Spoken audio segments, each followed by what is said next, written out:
Tortang dahon ng guyabano for today's merienda at pwede ring pang ulam. Magandang araw mga kaprensi at samahan nyo nga po akong manguha ng dahon ng guyabano din sa may tabi ng aking bahay kubo. Ay ang akunin nga po nating dahon ng guyabano ay yung pinakang talbos o kaya ay yung pinakamalambot na dahon ng guyabano. Ay alam nyo po bagang ang dahon ng guyabano ay napakaganda talaga sa ating katawan. Dahil nga po ito ay nakakapagpalakas ng ating immune system at ang pinakamaganda nga po sa lahat, ito nga po ay anti-cancer. Ay kailangan nga po nating magkakain ng mga ganito dahil nga po sa panahon ngayon ang mga pagkain nga po ngayon ay makamarami ng chemical. At sa generation nga po natin ngayon, napakaswerte na pagka inabot ng 60 years old ay buhay pa. Ay ang aking inay nga po ay 72 years old na, abay napakalakas pa rin at nakakapagwalis pa ng malawak na harapan. Dahil nga po yung mga matatandang tao dati makamahilig laang ay sa mga gulay-gulay, hindi po kagaya nating mga bagong generation. At asin nga lang po ang ilagay mong pangpalasa, abay ayos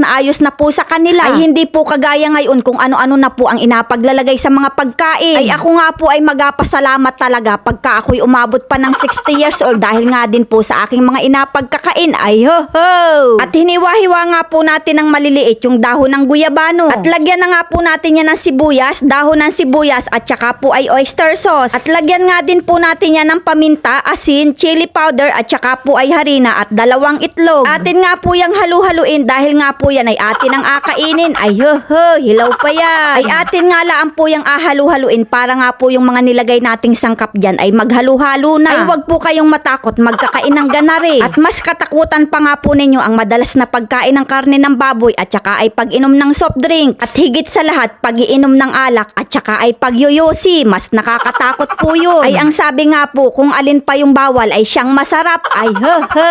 At ayan, ilagay na nga po natin sa mainit na mantika ang ating tortang dahon ng guyabano. Ay napakadali nga lang po na ring maluto at tigningani at abaligtarin na natin. At napakabango nga din po niya na wala na rin talaga yung amoy ng dahon ng guyabano. At kahit nga po ay bata ay mapapakain din na rin. At dahil nga po makamabilis nga lang din aring maluto ay atin na nga po yung ahunin dahil nga po yan ay luto na. At habang inapatulo nga po muna natin ang mantika niyan ay tayo nga po muna ay magpakulo na ring dahon ng guyabano. Dahil yung natira nga po nating dahon ng guyabano ay agawin naman po nating guyabano tea. Sabi ko naman po sa inyo, imulaga-mula ang iyong mga mata ay talaga naman pong nasa paligid laang ang makakain. Abay syempre kahit tayo lang ang makain, lagyan din natin yan ng design sa ibabaw. At dini nga po ari makamasarap isawsaw sa sukang maanghang. At ilagay na nga po natin sa tasa itong ating dahon ng guyabano tea. At lagyan nga din po natin ng kaunting tinunaw na asukal para nga po ay medyo may lasa-lasa. Ay ari nga po ay makamasarap ding iulam sa kanin. Pero ari nga po ay apapakinlaang namin ng aking inay. Kaya naman mga kaprensi, ano pang inaantay natin dyan? Sakmala na!